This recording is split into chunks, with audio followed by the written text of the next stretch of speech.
Querido estudiante, vamos a continuar con la clase de Derecho Internacional Público. La anterior inmediata clase habíamos desarrollado lo que es el territorio, y el territorio tiene 4 dimensiones, como dije. ¿Qué es lo que es el territorio? El territorio es uno de los elementos esenciales del Estado. El Estado tiene 3 elementos.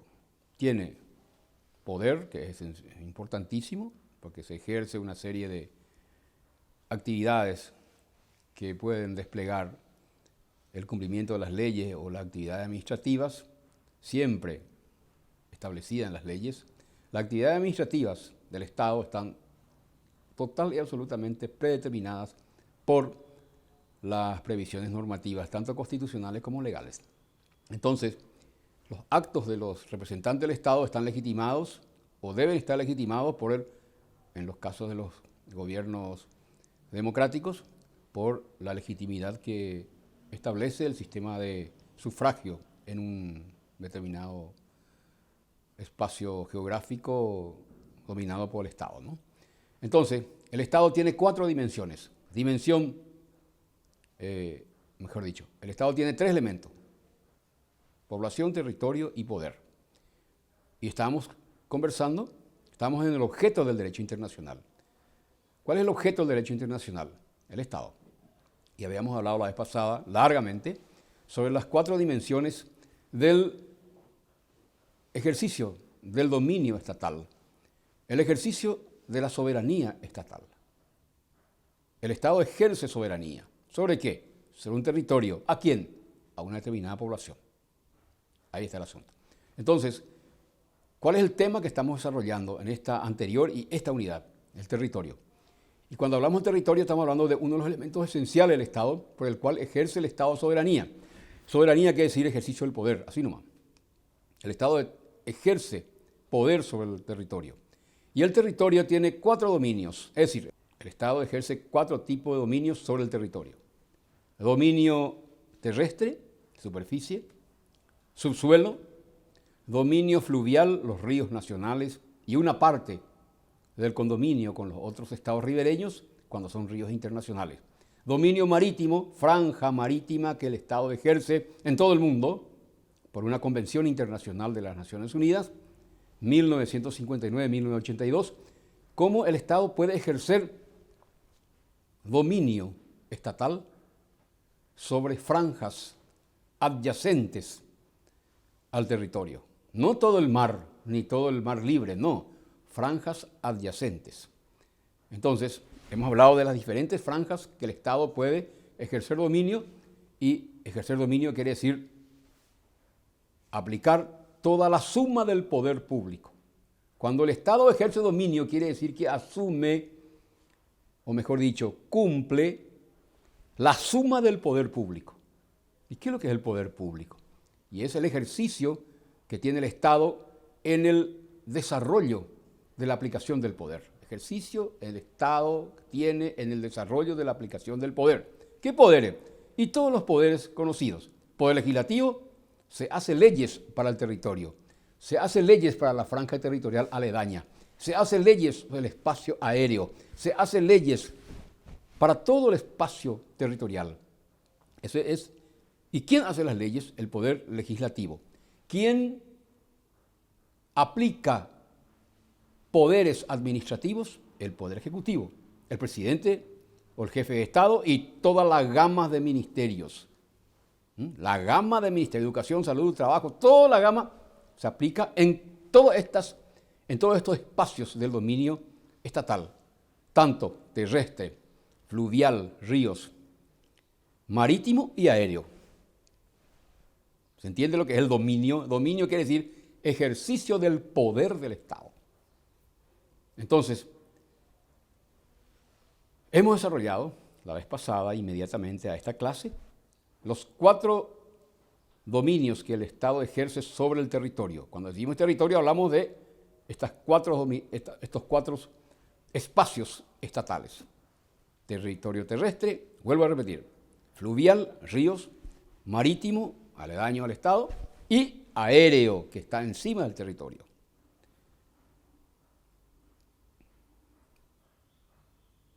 No se puede, ningún avión, ninguna nave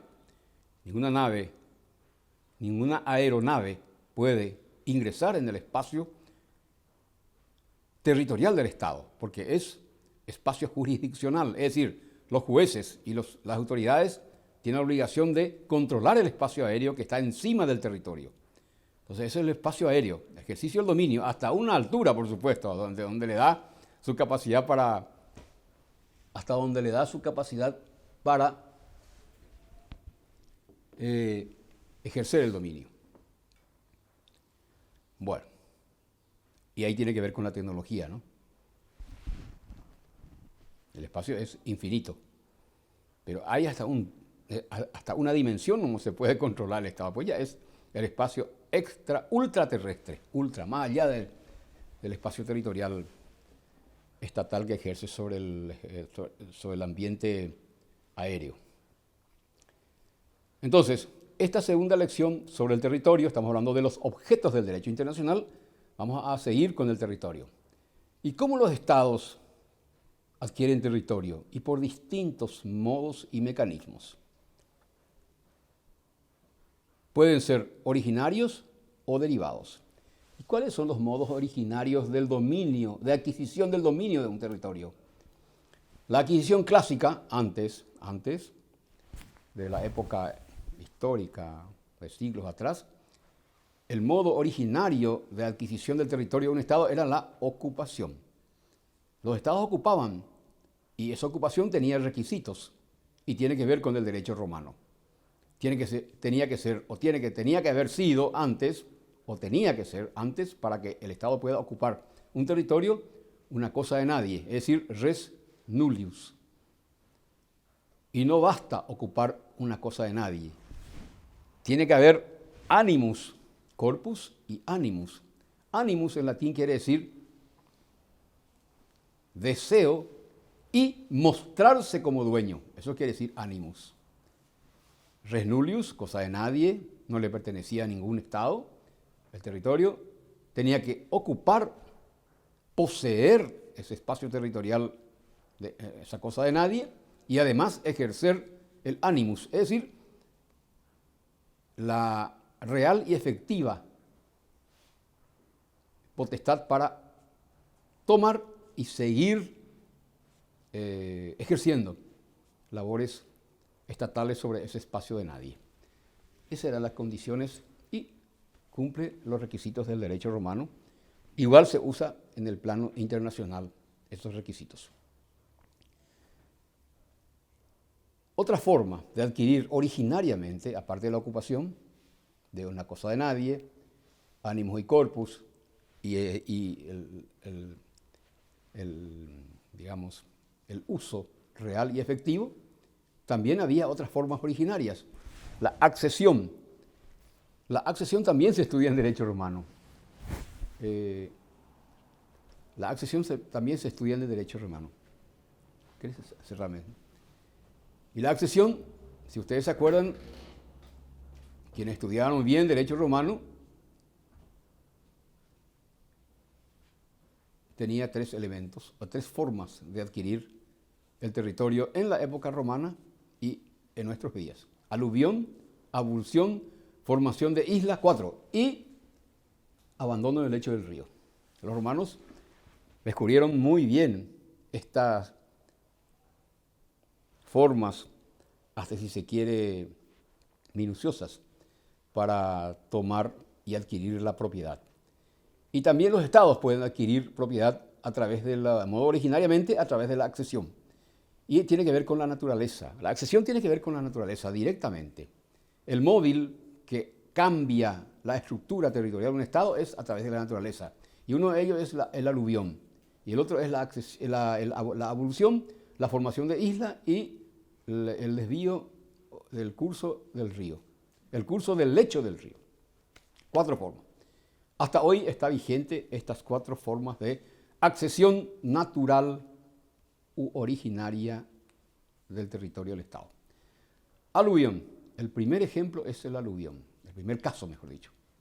¿Qué quiere decir aluvión? Aluvión es un fenómeno de la naturaleza que es provocada por las aguas del río, que desprende, tiene que ver con las crecientes, ¿no?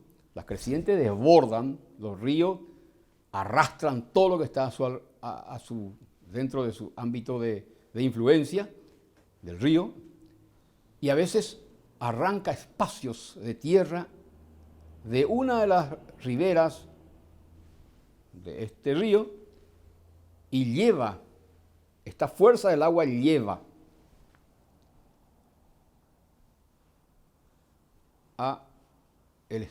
al espacio ribereño contiguo, o sea, enfrente.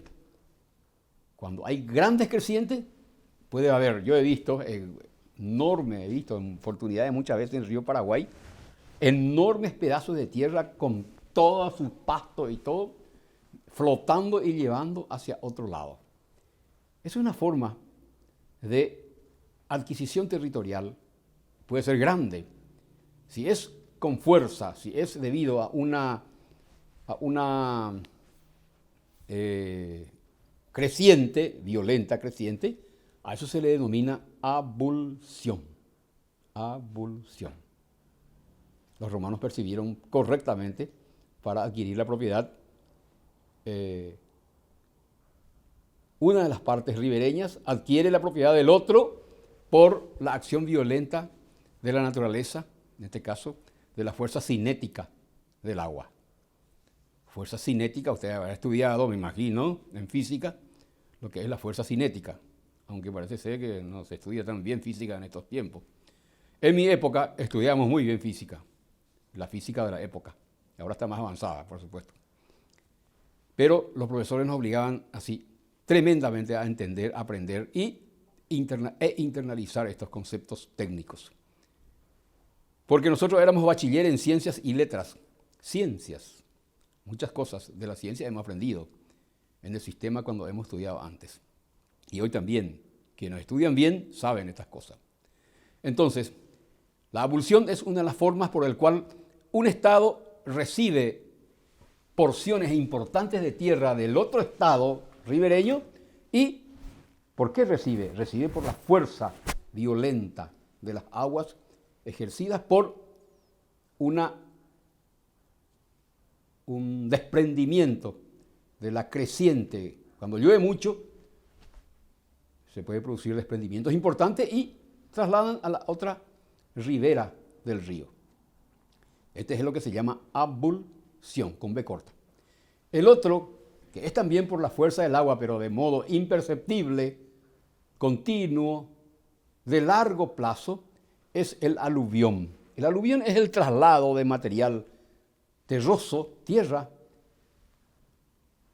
producido por la acción mecánica de un río que corre normalmente y con el tiempo va formando enormes bancos de arena por un trabajo lento, imperceptible, pero continuo, que con el tiempo puede haber hasta 2 o 3 kilómetros de bancos de arena en una costa del río.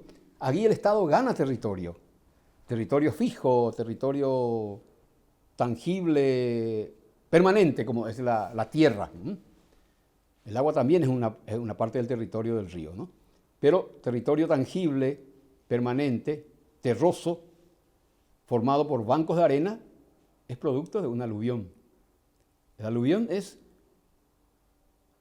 la forma como los territorios de un Estado acrecen quiere decir que acrecen y forman enormes bancos de arena. Bancos de arena se le dice a esas playas de arena que se forman al costado de los ríos. ¿De dónde traen? Y traen de otro lado. Y ese es el aluvión.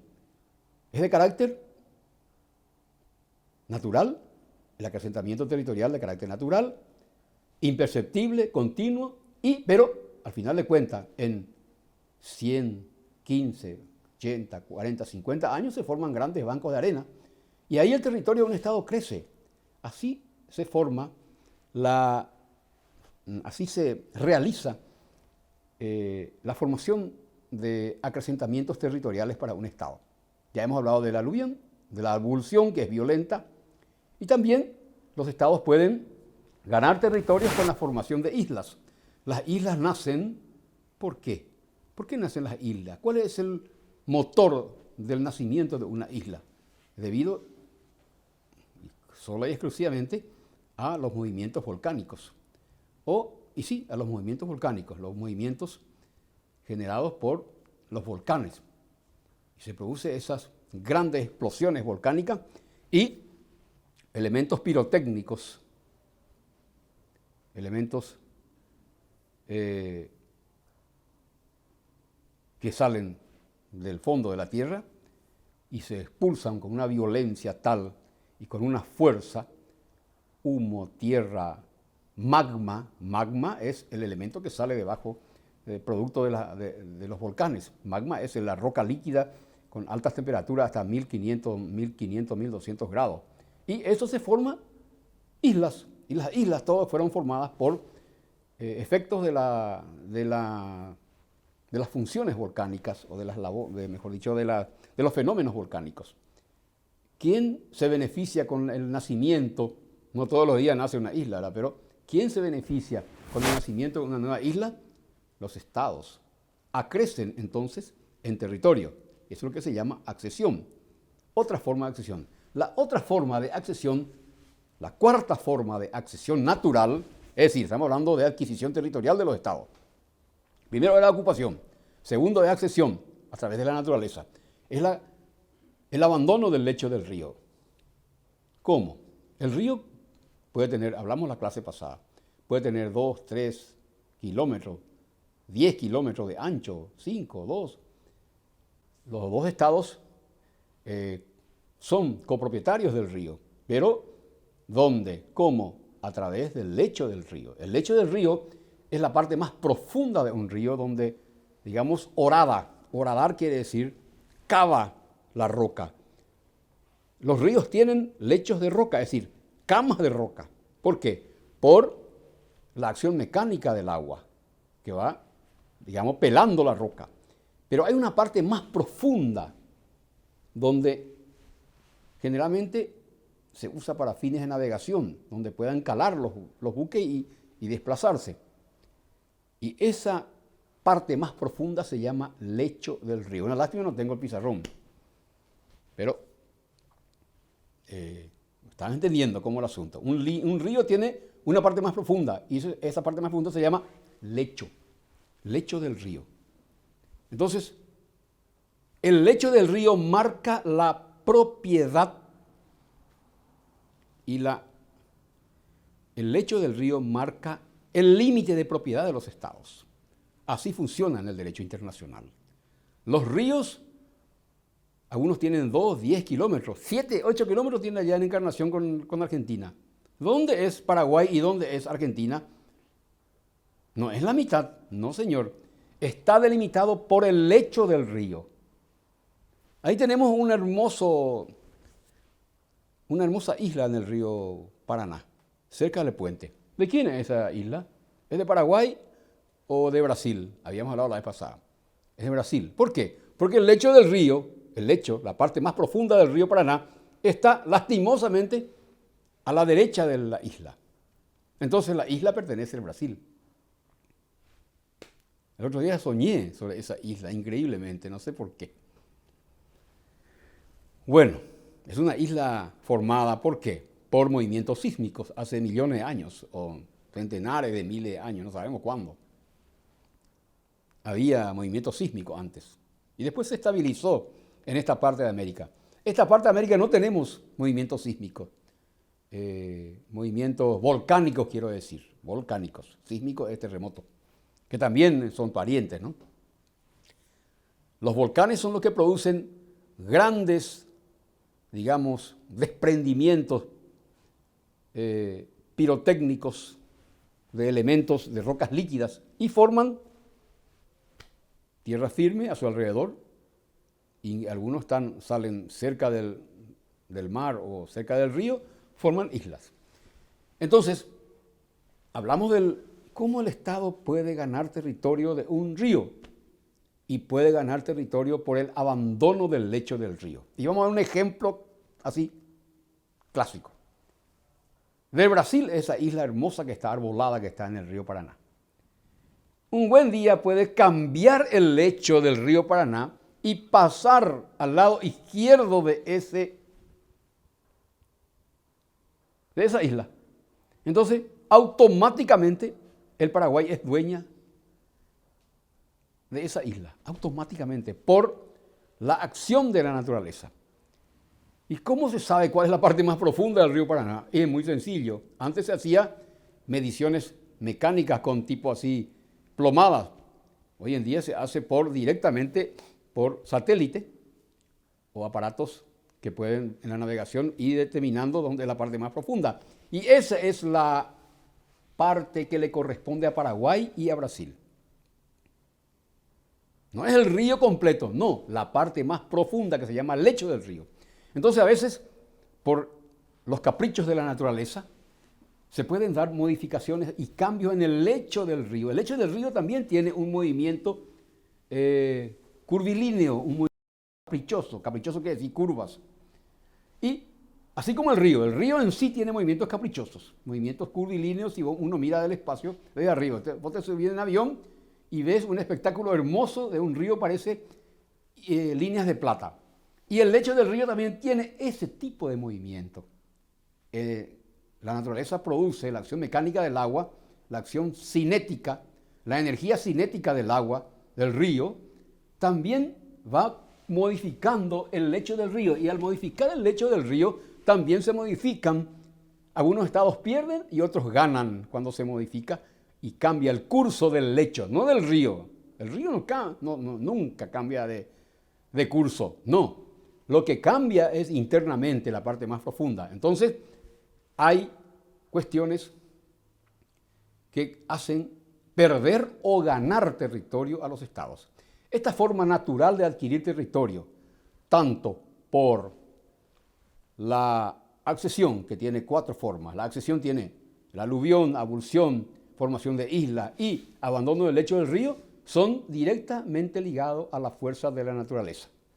Los estados pierden o ganan territorio. Al cambiar el lecho del río, el caso del ejemplo de la isla que está en el río Paraná, aquí cerca del Puente de la Amistad, estamos ante una posibilidad de que esa isla pueda alguna vez pasar bajo el dominio del Estado paraguayo.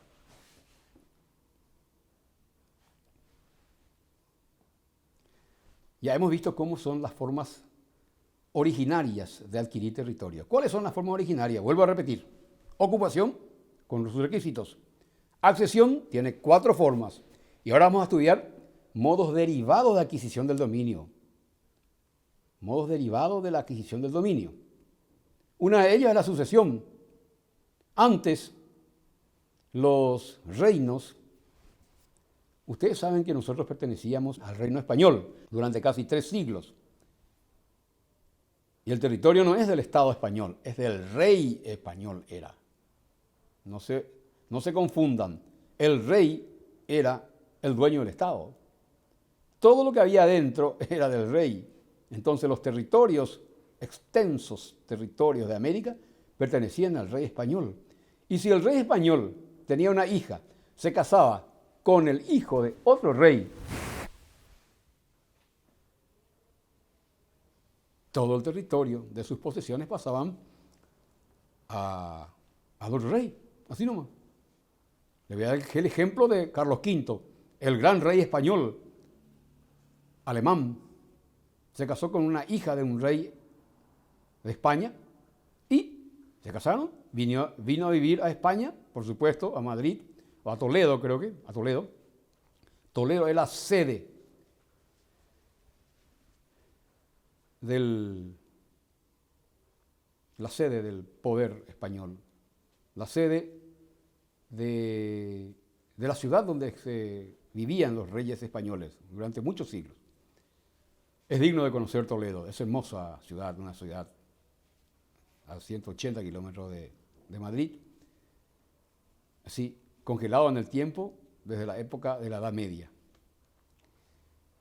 Y Carlos V, de la Casa de los Habsburgos, ustedes saben que la realeza española tiene diferentes casas. Casas le llamaban a los lugares de origen de los reyes. Los Habsburgos, los reyes de Francia, los reyes ingleses, Ellos se casaban todos entre sí.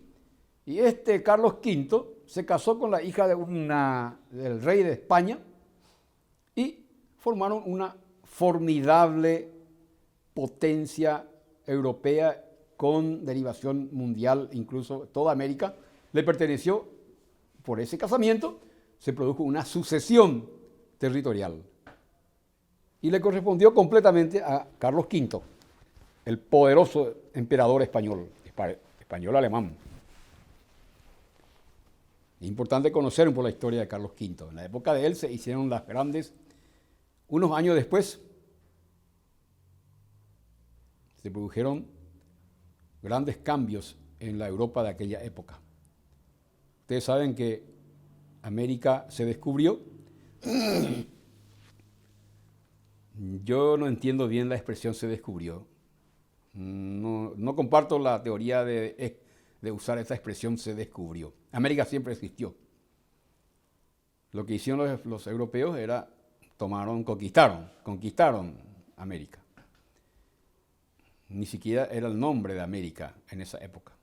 América tiene que ver en honor a Americo Vespucci, un navegante y cartógrafo italiano, florentino, de la misma compatriota de Cristóbal Colón también, ¿no?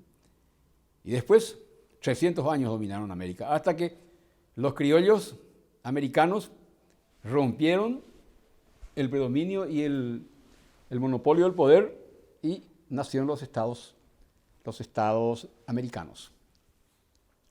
Muy bien, entonces, una forma derivada, ya no original, de adquirir territorio era a través de las sucesiones. Esto históricamente. Ahora terminó la sucesión.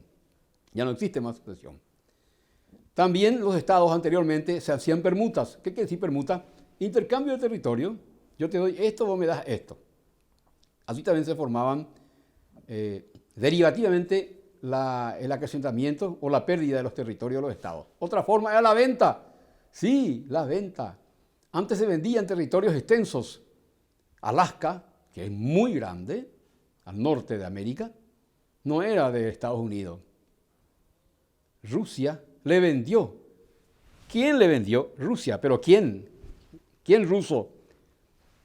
Uno de los Romanov, de la dinastía Romanov, el penúltimo de los Romanov. Romanov era la familia dominante, casi 400 años en Rusia, el gran reino de Rusia. No me acuerdo el nombre. Le vendió al gobierno de los Estados Unidos por $100 millones. Porque Rusia era demasiado grande. No le hizo nada vender y nadie le podía decir nada tampoco, porque los parlamentos no existían. Si existían, eran completamente dominados por los reyes. Entonces, se venden y se intercambia.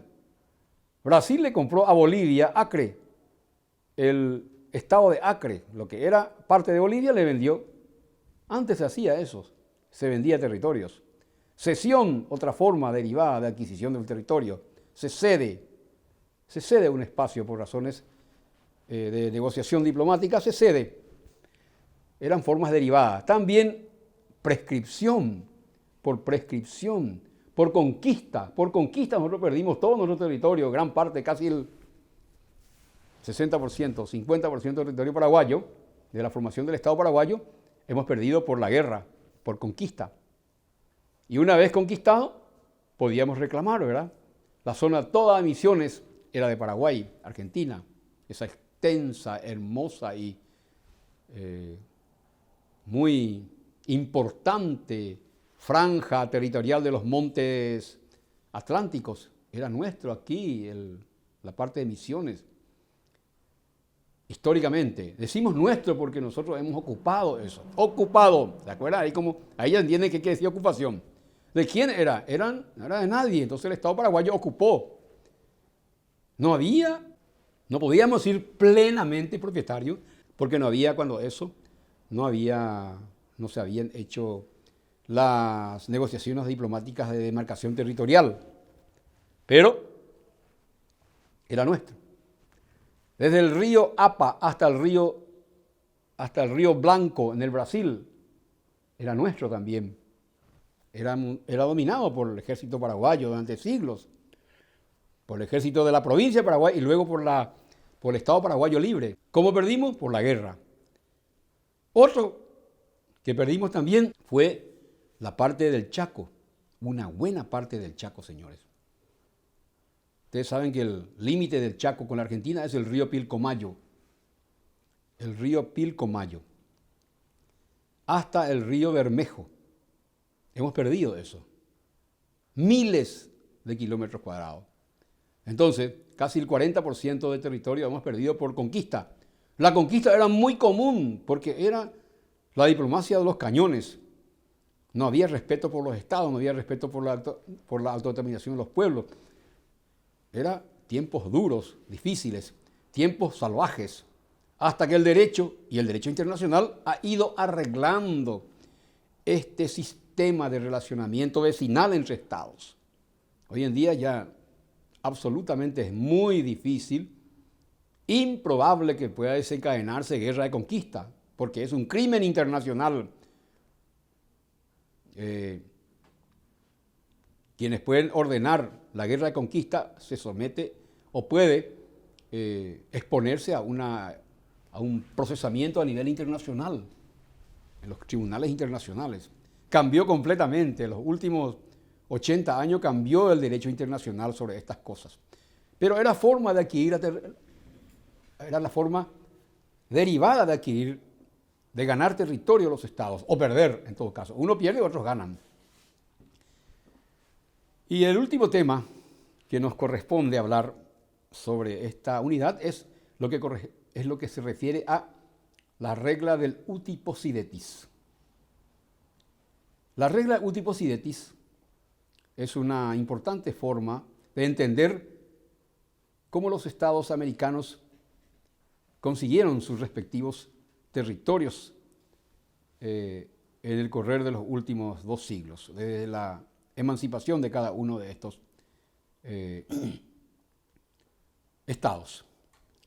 Acuérdense que América ha sido durante siglos, desde 1492, cuando recalaron los guerreros conquistadores europeos, españoles y portugueses, holandeses, ingleses,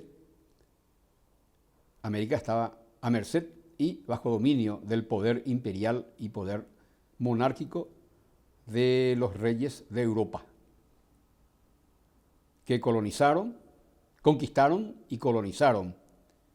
Y esta conquista, que fue a sangre y fuego, posteriormente vino una etapa de la colonización que ha sido un poco más pacífica, decimos entre comillas pacífica, porque murieron por la conquista y colonización de casi 3 siglos, se conoce como la época en que se produjo en estos 200 años, 250 años, el genocidio más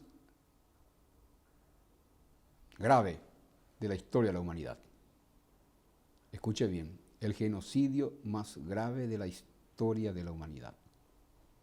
Se cree que murieron 70 millones de indígenas, los pobladores originales de esta zona han sido arrasados, masacrados, muertos por violencia, por guerra, por hambre, por enfermedad, por vicio. Los pobladores originales de esta zona del mundo. Una historia muy triste, señores, pero ocurrieron. Y eso es una forma de adquirir territorio. ¿Quién? Los reinos europeos. ¿Cómo? Por conquista. ¿Cómo perdimos nosotros nuestro territorio después de la independencia? En guerras en el siglo XIX, la guerra del 70, y perdimos por conquista. Ahora se puede hacer, ahora está prohibidísimo por el derecho internacional. Prohibidísimo. Es crimen internacional. Podemos reclamar esos territorios a la Argentina y a Brasil que hemos perdido. Y ya no. ¿Por qué? Porque prescribieron. También se puede perder por prescripción. Prescribieron. La prescripción opera en 80, 100 años en el derecho internacional. Ya no se puede. Prescribieron. Ustedes saben que en el derecho funciona un principio tan fuerte que es y tiene que ver con la prescripción. Y la prescripción es el derecho que se adquiere o se pierde por el transcurso del tiempo. El derecho que se pierde o se adquiere por el transcurso del tiempo, señores, derecho romano. Quien estudió bien derecho romano sabe derecho. Ahí está la clave. ¿Por qué lo digo ya con tanta convicción estas cosas? Porque yo soy romanista, pero de médula soy romanista. Hace casi, con esta edad que tengo, hace más de 28, 30 años que estoy enseñando derecho romano, hasta ahora, y conozco, y lo digo con propiedad. La regla de uti possidetis tiene que ver también con un principio del derecho romano que se aplica en el derecho internacional. Y la regla del uti possidetis es y regula la cuestión de la propiedad de los territorios estatales en América después de la independencia. Ustedes saben que en América estaba gobernado o dominado por los reinos españoles en esta zona, desde México hasta Argentina, y en la zona extensa del Brasil, dominado por los reinos de Portugal, la zona de América del Norte por los ingleses, la zona de Norteamérica era de los ingleses hasta que en el año 1776 se mostraron completamente ya reacios de seguir bajo el poder imperial inglés, se independizaron. Y la independencia no se produjo como en la época de Paraguay, como el caso de Paraguay o Argentina. No. La independencia norteamericana fue terrorífica. Murieron casi 600.000 personas. La guerra de la independencia duró 7 u 8 años. Cruentas guerras, capitaneados ¿por quién? Por el general George Washington, que es el patriota norteamericano, y todo un equipo de grandes héroes que pelearon a muerte contra los ingleses. Y de ese grupo de combativos hombres que vieron nacer a un Estado libre y vieron nacer después a la primera constitución del mundo, de ese entorno surgieron los grandes constitucionalistas que se embebieron, ¿qué cosa? De las teorías libertarias, iluministas y las filosofías iluministas y enciclopedistas de Europa. 1776, 13 años después, generó ya la primera gran crisis mundial en aquella época. 13 años después de ese germen revolucionario que duró 7 años, tuvo ya su primer efecto. ¿Dónde? Con la Revolución Francesa en París. La Revolución Norteamericana hizo nacer otra gran revolución donde el pueblo se levanta contra los monarcas y derrumban el sistema oprobioso monárquico que se llenaba de privilegios y le hambreaba al pueblo y le mantenía en situación de absoluta miseria y por sobre todo la gran masa de analfabetos. Pero estos analfabetos derrumbaron al oprobioso sistema monárquico absolutista francés, así como los valientes soldados norteamericanos derrumbaron y derrotaron al gran ejército inglés, que no quería dejar bajo ninguna hipótesis este predominio en un territorio tan rico y tan importante que eran las posesiones en América del Norte. Entonces, nacieron los estados libres. Vamos a entender lo que son las reglas del uti possidetis. Nacieron los estados libres y cómo los estados libres consiguieron sus territorios y debido naturalmente a una cuestión histórica, a una cuestión previa, en vísperas de la independencia.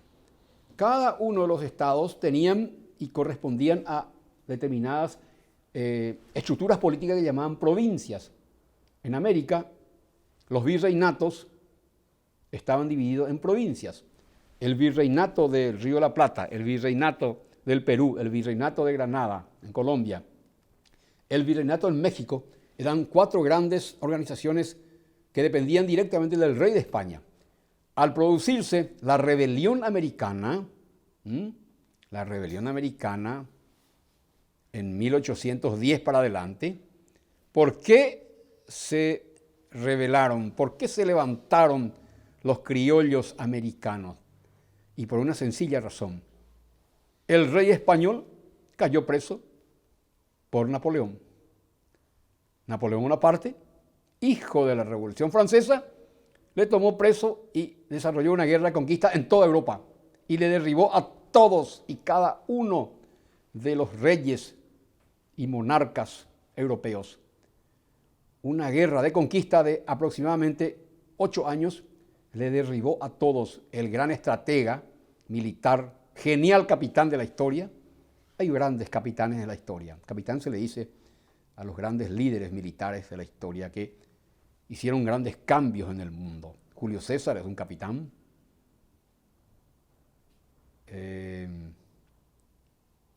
Napoleón Bonaparte. Otro gran capitán de la historia fue Alejandro Magno. Entonces estos hombres hicieron cambiar el curso de la historia. Napoleón derribó a todos los regímenes monárquicos de Europa. Imagínense, manejen esas cosas, chicos, lean, infórmense. Ustedes no pueden quedar en la oscuridad de la ignorancia sin saber estos fenómenos, porque de Napoleón depende el nacimiento de la independencia paraguaya y toda la independencia de América. De Napoleón de ahí provino la cuestión. La independencia latinoamericana no fue una cosa, de toda América, no fue un acto así espontáneo, de naturaleza espontánea, que nació como un croto. No, responde a procesos históricos anteriores. El que sabe historia conoce lo que es hoy. El que no sabe historia no conoce lo que es hoy. Ustedes no pueden entender la democracia, el sistema democrático que vivimos, si ustedes no saben Revolución Francesa, si no saben la Revolución Norteamericana, si no conocen la constitución del mundo que es los Estados Unidos. Entonces, Napoleón derriba a todos los monarcas y termina la guerra de conquista en Europa en 1808 aproximadamente. Y desde 1808 estaba preso ¿quién? Fernando VII, el rey español. Y Fernando VII, este señor, tenía extensas posesiones, ¿dónde? En América, desde México hasta Argentina. ¿Y qué hicieron los criollos, los líderes latinoamericanos? Dijeron, aprovechemos este asunto. ¿Por qué nosotros no nos levantamos también y le derribamos a cada uno de estos virreyes? Y eso es lo que ocurrió. Le derribaron a cada uno de los virreyes. Y entre ellos el último virrey de Río de la Plata, Cisneros, fue derribado por los patriotas porteños, por los patriotas argentinos de las diferentes provincias organizadas. Y entre ellos también estaba Paraguay, pero Paraguay no se integró a ese equipo que le derribaron al último virrey Cisneros. Y se negó a integrar el equipo de provincias rebeldes para derribar al gobernador Cisneros, al virrey Cisneros. Pero esa negativa, en 1811 fue que se independizó Argentina, o sea, digamos, la parte argentina, porque eran varias provincias unidas. Y Paraguay seguía un año ya rebelde completamente y aislado.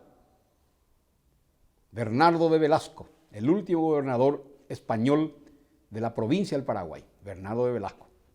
Muy querido por los paraguayos, no era un tipo que era arbitrario. ¿Por qué? Porque éramos pocos, señores, apenas éramos 200.000 personas o 100.000, no sé cuánto. Éramos pocos en esta provincia del Paraguay. Entonces, al producirse la rebelión en la Argentina del virreinato del Río de la Plata, porque el virreinato tenía varias provincias, Tucumán, Salta, Buenos Aires y Paraguay. Todos nosotros íbamos a ser parte de la Argentina. Si nosotros éramos colaboraticios con la rebelión contra el gobernador, con el último virrey Cisneros, íbamos a ser parte de la Argentina. Pero las cosas de la historia y las cosas de la vida de la época en 1800, siglo XIX, estamos en los albores del siglo XIX. Albor quiere decir alba, viene de alba, cuando estaba amaneciendo el siglo XIX. Así como estamos en los albores del siglo XXI ahora, el Paraguay no se integró a esa lucha rebelde de las provincias del virreinato del Río de la Plata. Porque todos estaban alineados a favor ¿de quién? De Bernardo de Velasco, del último gobernador paraguayo, español en Paraguay. Pero ya nació el germen de la rebelión en el ejército de la provincia del Paraguay. Y ahí empezó. Bueno, las provincias que le derrumbaron al virrey Cisneros le invitaron a la provincia de Paraguay para integrarse a la independencia de Argentina. Y Velasco le dijo, no señor, nosotros somos pertenecemos al reinado de España y aunque esté preso nuestro rey, Fernando VII, seguimos siendo fieles al rey preso por Napoleón. Por una parte, tenía 1,55 m nomás. Este hombrecito, genial. Bueno, ¿qué pasó? En 1811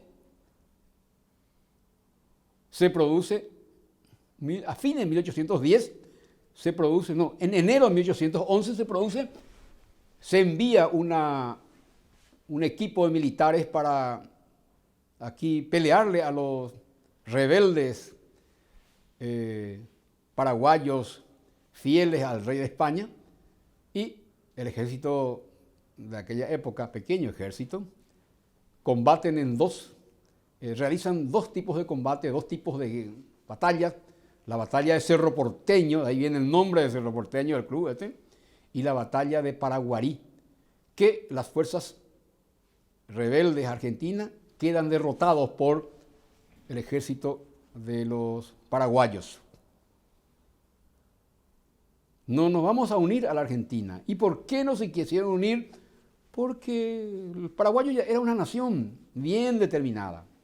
Entonces, unos meses después se produce ya, como el germen de la rebelión ya se instaló en las filas del ejército paraguayo que pertenecía a la provincia de España todavía, ya se tomó cuerpo la rebelión y se produce en la madrugada del 14 y 15 de mayo, finalmente, la ruptura con la gobernación del Paraguay, con la gobernación española del Paraguay.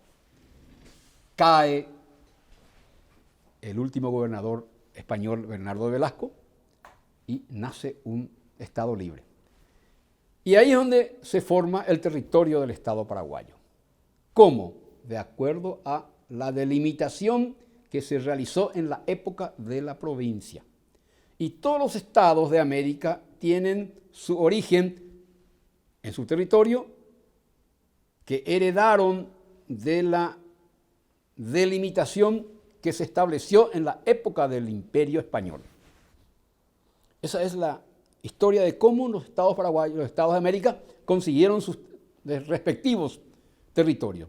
A ese territorio heredado de la organización administrativa anterior española se le llama uti possidetis juris. Es decir, lo que era el territorio de derecho por la distribución administrativa anterior era el territorio y luego fue el territorio de los Estados de América.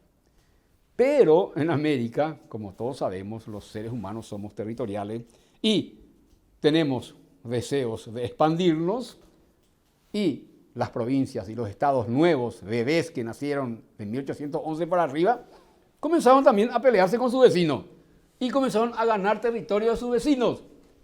Y ese territorio ganado por la conquista de la pelea entre nosotros, americanos, como somos tan burros, nos hemos peleado todos. Y eso no ocurrió al norte de América. En el norte de América no se pelearon entre sí los estados. Nació el Estado norteamericano en 1776, pero nunca se pelearon así. Formaron una confederación y crearon un Estado con territorio enorme de océano a océano. Nunca quebraron eso. Hubo un intento en la Guerra de Secesión de 1862, cuando sureños y norteños se reventaron a una guerra esclavista y antiesclavista, pero perdieron los esclavistas, los sureños que querían segregarse, el ejército segregacionista. Es lo que se llama la Guerra de Secesión. Secesión quiere decir de división, cesión quiere decir dividir. Y esa guerra de 1863 al 65, 1863 al 65 se produjo 1.000.000 de norteamericanos murieron, señores, en la Guerra de Secesión. Pero se salvó el territorio norteamericano. Y nosotros, sin embargo, nos dividimos todos. Y entre nosotros otra vez nos peleamos. Y esa pelea generó acrecentamiento territorial entre los estados en el siglo XIX. Y a eso se le llamó utis possidetis facto. De hecho, fueron creciendo. Brasil le quitó a sus 8 vecinos territorio. Ese es el ejemplo así clave de lo que es el utis possidetis facto. Y nosotros perdimos también por el influjo de la guerra de la guerra 70, pero íbamos a perder todo el Chaco paraguayo en la guerra del Chaco. Pero ahí incluso hemos ganado territorio. También tenemos un pedazo de utis possidetis facto. Quiere decir, la regla del utis possidetis tiene que ver con el sistema de pérdida o acrecentamiento de territorio de los estados de América por dos formas. O sea, utis possidetis tiene dos vertientes. Utis possidetis iure era el territorio que se había establecido cada estado conforme a la distribución administrativa anterior, antes de la independencia, heredado de la administración anterior. La provincia de Paraguay tenía un espacio territorial determinado. Ese es utis possidetis iure. Luego, de 1811 para arriba, tuvimos guerra de la Gran Siete con nuestros vecinos, perdimos territorio. Y esa ganancia de territorio es el utis possidetis facto. ¿Me entienden? Utis possidetis iure, utis possidetis facto. Facto es, por de hecho, va creciendo y va acrecentando el territorio. Por la vía de la conquista, una vía completamente inidónea. Hoy inidónea, antes era normal porque era la aplicación de las reglas, mejor dicho, de las leyes de la naturaleza en el ámbito de la política internacional. ¿Y cuál es esa ley de la naturaleza? El llamado darwinismo social político que se aplicó en la época. Ustedes saben que los animales sobreviven y se mantienen gracias a su capacidad de lucha, de supervivencia, del más apto, del más fuerte, del más inteligente, del más fuerte. Esa es la regla de la naturaleza. Y ese darwinismo de la naturaleza se aplicó en el plano de la política internacional.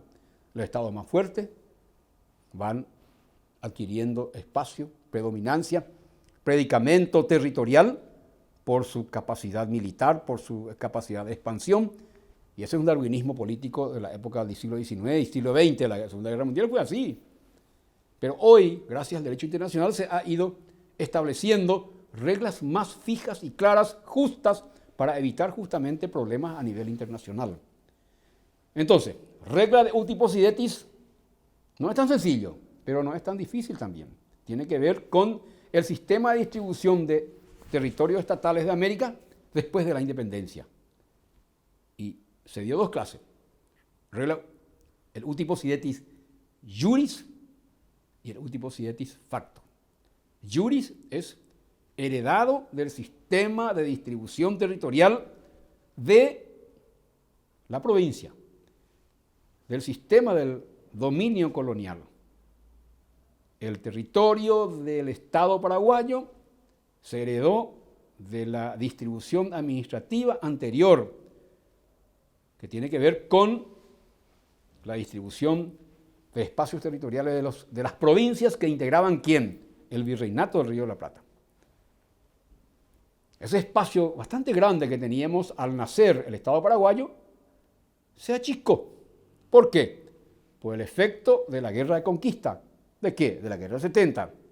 Entonces, gran exponente del uti possidetis facto es Brasil y Argentina. ¿Por qué? Porque tomaron territorio de sus vecinos. Nosotros también, curiosamente, la guerra del Chaco, Bolivia invocó el uti possidetis iure. ¿Cómo? Bolivia invocó que todo el Chaco era de ellos. Porque en el sistema de distribución geográfico anterior a la independencia, imagínense qué artificio usaron los bolivianos. Dijeron, el Chaco es nuestro porque era zona de influencia de la audiencia de Charcas. La audiencia de Charcas es el alto tribunal americano de España que pertenecía a toda América. O sea, todos los procesados se iban a Charcas. Charcas es una zona de Bolivia, del virreinato, del Perú.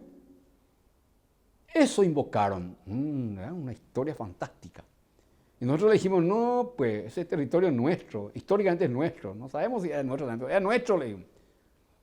¿Por qué? Y ahí se iniciaron las discusiones hasta que desde 1907 el ejército boliviano se ingresó, así, sistemáticamente ingresaron y crearon posiciones militares, fortines, en todo el Chaco hasta 1932, que se hizo insostenible. Dijo, no señor, aquí ya, estos bolivianos ya no van a tomar todo. Entonces se inició inevitablemente la guerra del Chaco. Y el Chaco fue defendido con valentía, con bravura, con coraje extraordinario del pueblo paraguayo. Y el pueblo paraguayo dio su tributo de vida. 30.000 paraguayos murieron por la defensa de la heredad chaqueña. Y ahí avanzamos hacia el Chaco. Y ahí ganamos un espacio enorme, defendiendo el uti possidetis iure 1. Y aumentando un poquitito más, gracias a la fuerza militar del ejército paraguayo. Y ahí aplicamos un pedazo de uti possidetis facto. Uti possidetis facto quiere decir, así como lo poseéis, lo seguiréis poseyendo. Esa es la definición del uti possidetis. Muy bien. Aquí termina nuestra unidad. Espero que hayan aprendido lo que es el territorio, cómo los estados adquieren territorio de forma originaria, por la ocupación, por la accesión, que tiene 4 formas, y de la forma derivada, que tiene también diferentes formas de permuta, venta, sucesión en una época histórica, conquista, prescripción, y hemos analizado finalmente las reglas del uti possidetis.